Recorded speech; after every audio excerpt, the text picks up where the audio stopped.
है बाबुरानी के पो गरेछौ केही गरेको होइन के पो लुकाइ गयो केही होइन हौ बस न केही होइन होला केही होला निकाल न के हो त्यो केही होइन हौ बस न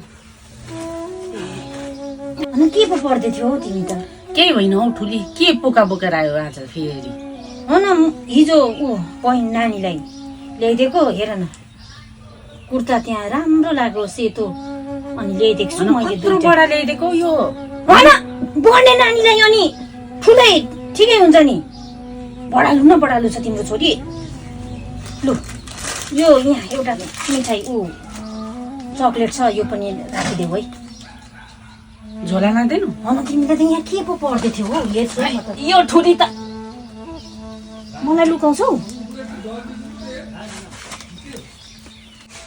होइन के भयो हौ यो त आँखा पनि देख्दिन प्यारी केही होइन भन्छु होइन कसैको त चिठी हो है यो प्यारी भनेको छ कसको भन न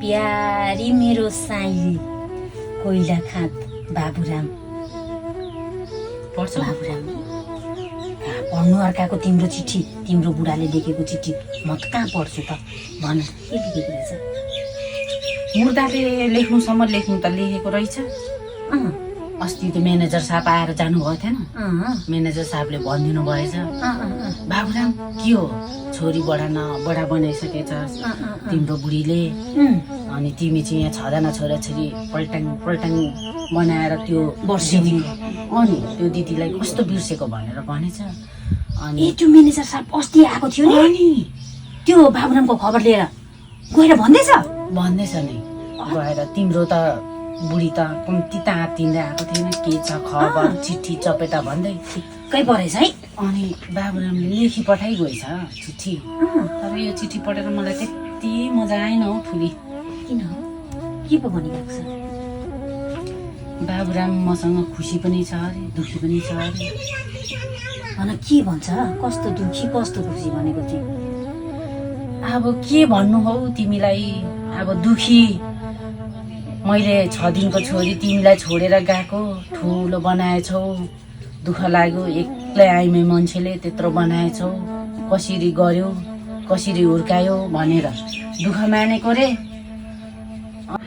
अनि खुसी चाहिँ अब मैले अब जे भए पनि उसको सिँदुरको पोतेको नाम राखेँ अरे अरू मान्छेसँग गइन अरे अब मैले उसँग अब सबै नाता गोता छोडेर आएको थिएँ नि त ठुलो अनि अब उसकै नाम जपेर भए पनि छोरी हुर्काएर बस्यो अनि खुसी छ अरे अनि अब भाग्यले साथ दिएछ भने त्यो छोरीको कन्यादान गर्नु चाहिँ आउँछु है साइली भनेर लेखेको रहेछ मुर्दारले अब छोरीको कन्यादानमा पो आउँछ अरे अनि पैसा रुपियाँ पठाएन के को पठाउनु छैन रहेछ कमाइ दमाई त्यसले कमाएको त उसको 6 जना छोराछोरीको भुडी बढ्दै ठिकै छ अरे अनि यो चिठी चाहिँ के राम्रैसँगले होस् नै मैले त यो त 10 पल्ट चाहिँ छोरीलाई पढ्नु लगाएँ जे भयो पनि अब 10-12 वर्षमा यति खबर आउनु मेरो लागि त ठुलै हो ठुली त तिमीले बाबुरामको अहिलेसम्म गालामा पोते पनि उसैको नामको लगाइराखेको छौ टाउकोमा सिन्दुर पनि उसैको टिका पनि उसैको नामको लगाएको छौ अनि अब त्यतिमा त उसले अब घमण्ड त गर्ने त भइगयो नि अब भोलिको दिनमा अब खसेनीको के भरोसा कुटेर खेदाइदियो भने आउनुपर्छ भनेर होला कि बा फगाउनु खोजेको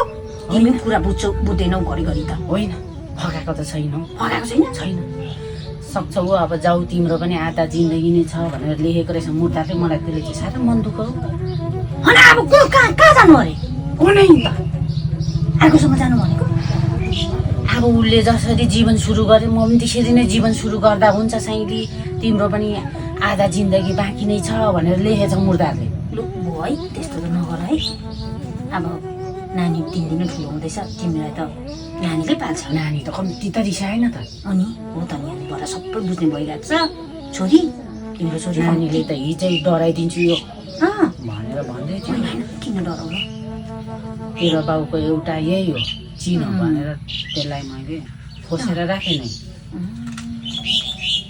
दिन रात रातभरि निदा पनि लागेन होला है? लागेन नै नै म कुरा मनमा खेलिरहेँ होला। होइन यो चिठी आउँदा पनि बाबुरामले नै त्यहाँ बसेर बोलेर मलाई भनेको जस्तो लागेको हौ ठुली। लाग्छ नि कि नलाग्नु? तर त्यति साह्रो त नभनेको भए हुन्थ्यो। अब यसो आउँछु तिमीले जे जस्तो गरेर छोरी हुर्काइ बढाइ गरेको छौ भनेको भए त खुसी हुन्थे। आशै थियो बाबुराम आउँछ कि भनेर। आश थियो? बुढा हो त्यो छोरीको बाउ, आश त हुन्छ नि हौ ठुली। अनि आश त भइहाल्छ नि, किन नहुनु? लोग्ने मान्छेले पो घरको ढोका काटेर गएपछि सबै बिर्सिन्छ। अब बिर्स्यो त बिर्स्यो। अनि ठिकै छ। होइन तर एउटा कुरा राम्रो भयो ठुली। के? जे भए पनि त्यो म्यानेजर साहब आएर चाहिँ राम्रो गर्नुभयो। अनि मेरो खबर लगेर यसो बाबुरामको कानमा छ्यास्से उडाइदियो। छोरी हुर्काइ बढाइ गरेछ साइलीले एक्लैले भनेर नै होइन हो नि। खुसी नै छु म। खुसी त त्यही त हो, राम्रै भएछ। त्यो म्यानेजर आएर तिमीलाई हेऱ्यो, नि तिमी कति खुसी भएको थियो है त्यतिखेर। अनि बडा त्यस्तै हो। अनि तिमीले चाहिँ मेला पार्कमा के भर्यौ?